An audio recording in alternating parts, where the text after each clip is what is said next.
Au nom puissant de Jésus. Alléluia. Gloire au Seigneur, bien-aimé dans le Seigneur. Sois richement béni, toi qui me regardes.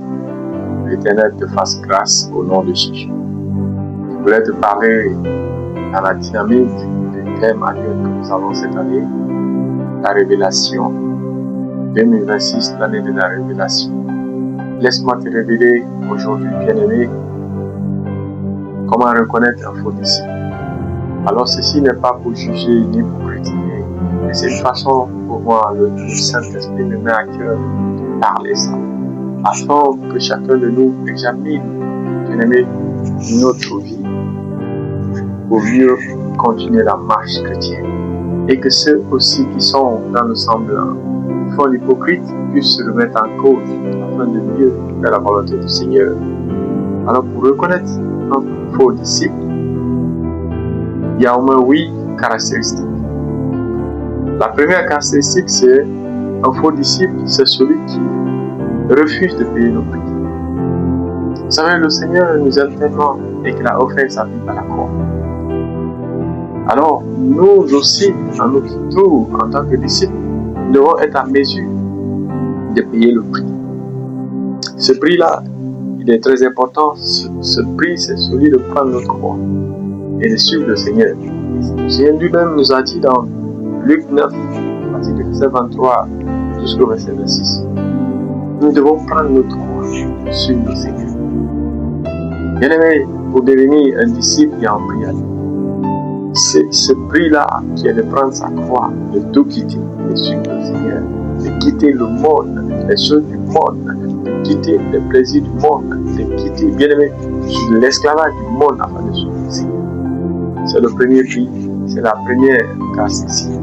Pour reconnaître un faux disciple, c'est celui qui ne veut pas payer le prix, qui ne veut pas prendre sa croix, qui ne veut pas souffrir pour Christ.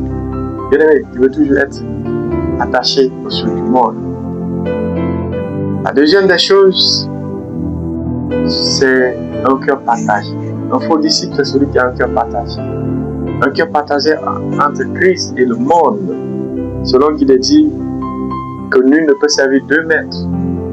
Nous ne pouvons pas, personne ne peut servir l'argent et Dieu. Bien aimé. Celui qui a un cœur partagé, c'est un faux disciple. Tandis que pour servir un disciple, c'est celui qui est engagé entièrement et qui suit entièrement un maître et pas à moitié. La troisième caractéristique, c'est celui qui est un faux disciple, pour le reconnaître, c'est celui qui suit le Seigneur Jésus à distance.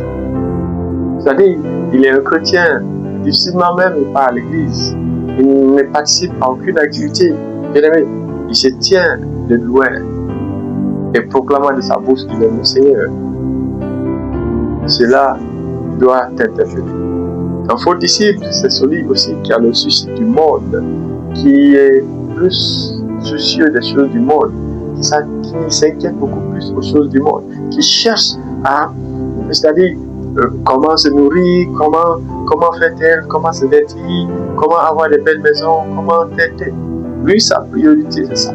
Son souci, c'est tu parles de l'église, oui, ça va attendre, je reviens après. Tu parles de Dieu, d'aller à la prière, même les dimanches, il n'a pas le temps. Bien aimé, c'est un faux disciple. Un faux disciple, c'est celui aussi qui aime le plaisir, qui est encore attaché aux choses du monde. Bien aimé, qui est dans les vices, celui qui est dans l'alcool, celui qui est dans la drogue, celui, bien aimé, qui est attaché au sexe, beaucoup de choses, tout ce qui est plaisir de ce monde. Bien aimé, sans limite, avec excès.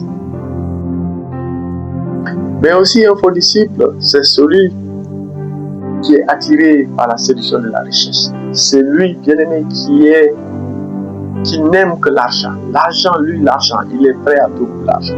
Même pour se sacrifier sa dignité, son honneur ou sa foi, il est prêt à changer sa foi pour de l'argent. Il est prêt à tout pour de l'argent. Mais un faux disciple, c'est celui aussi qui est enveloppé dans le péché. C'est-à-dire, il se dit chrétien, mais disciple. Mais il est dans l'adultère, dans le vol, dans la magie. Bien aimé, dans des choses enveloppées dans le péché. Comment peux-tu te dire disciple pendant que tu sais un autre maître, pendant que tu fais la volonté d'un autre maître? Bien-aimé. Et le dernier, qui est le 8e point, un faux disciple, c'est celui aussi. C'est-à-dire qui vit dans les obstacles. Oui, c'est-à-dire celui qui sert le Seigneur avec obstacles. Disons, comme attitude, il a des attitudes, bien aimés, qui sont des obstacles d'un véritable disciple. Il a des comportements qui ne glorifient pas la vie d'un véritable disciple. Et qu'il a des attitudes même, et qui fait des actions également, qui volent, qui ment, ou qui violent, bien aimé, qui tue. Voici des actions qui sont des obstacles.